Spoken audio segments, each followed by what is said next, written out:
দর্শক, নতুন সরকারের প্রথম কার্যদিবসের খবর জানাতে এই মুহূর্তে সচিবালয় থেকে যুক্ত হচ্ছেন সহকর্মী ইউসুফ আলী। ইউসুফ, সচিবালয়ে নতুন মন্ত্রিসভার কর্মযজ্ঞ ইতিমধ্যে শুরু হয়েছে। আরো কি তথ্য আছে আপনার হাতে এবং প্রস্তুতির বিষয়ে আরো কি জানেন দর্শকদের জানাবেন।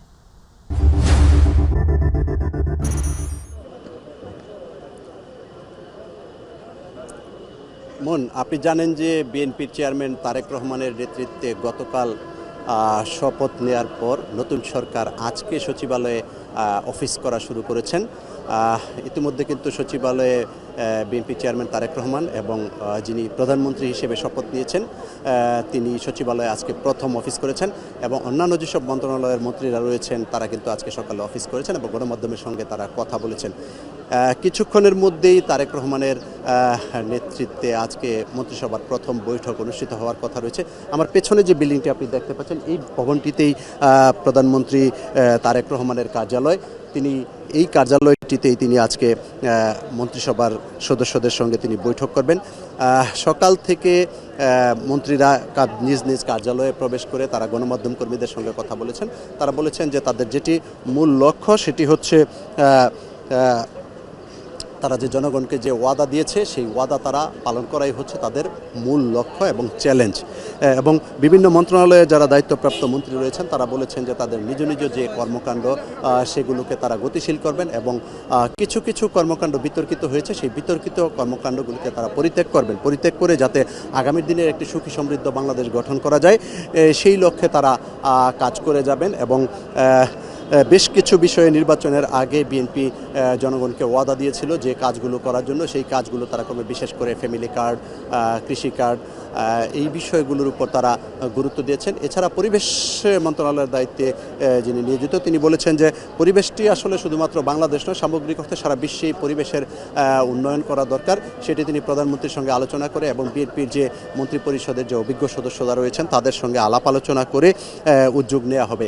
এছাড়া তথ্য মন্ত্রণালয়ের দায়িত্বে যিনি নিয়োজিত তিনি বলেছেন যে অবাধ তথ্য প্রবাহ নিশ্চিত করতে এবং স্বাধীন গণমাধ্যম প্রতিষ্ঠিত করতে যা যা কাজ করা প্রয়োজন তা করবেন এবং যাতে করে সাংবাদিকরা স্বাধীনভাবে কাজ করতে পারে সে বিষয়ের উপর গুরুত্ব দিয়েছেন। বিএনপি মহাসচিব মির্জা ফখরুল ইসলাম আলমগীর, আপনি জানেন যে স্থানীয় সরকার মন্ত্রণালয়ের দায়িত্ব পেয়েছেন। তিনি বলেছেন যে অর্থাৎ জনগণকে যে ওয়াদা দিয়েছেন সে ওয়াদা বাস্তবায়ন করাই হবে তাদের মূল চ্যালেঞ্জ। এবং তিনি এটিও বলেছেন যে যেহেতু তিনি স্থানীয় সরকার মন্ত্রণালয়ের দায়িত্বে রয়েছেন, স্বাভাবিক করতে দেশের বিভিন্ন সিটি কর্পোরেশন, পৌরসভায় এখন জনপ্রতিনিধি নেই, সেই ক্ষেত্রে স্থানীয় সরকার নির্বাচন তারা দ্রুত শুরু করতে উদ্যোগ নেবেন।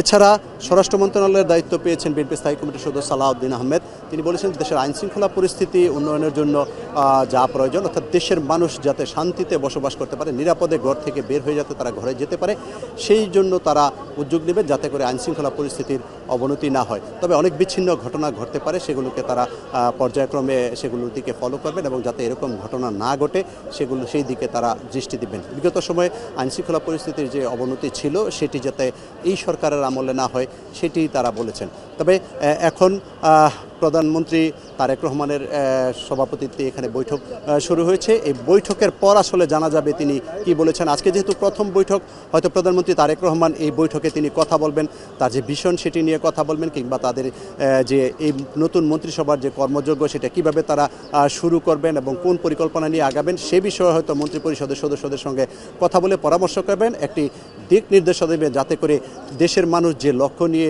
বিএনপিকে ভোট দিয়ে নিরঙ্কুশ সংখ্যাগরিষ্ঠতা লক্ষ্যে তারা কাজ করেছে, দেশের মানুষের সেই লক্ষ্য যেন তারা বাস্তবায়ন করতে পারেন ধীরে ধীরে পর্যায়ক্রমে, সেই লক্ষ্যে কাজ করার জন্যই হয়তো তিনি দিক নির্দেশনা দেবেন। তবে আমরা এই মিটিং শেষ হওয়ার পর আসলে নির্দিষ্ট করে বলতে পারবো যে নবনিযুক্ত প্রধানমন্ত্রী তারেক রহমান তিনি কি বলেছেন এবং কি দিক নির্দেশনা দিয়েছেন। এই ছিল সচিবালয় থেকে আমার কাছে তথ্য।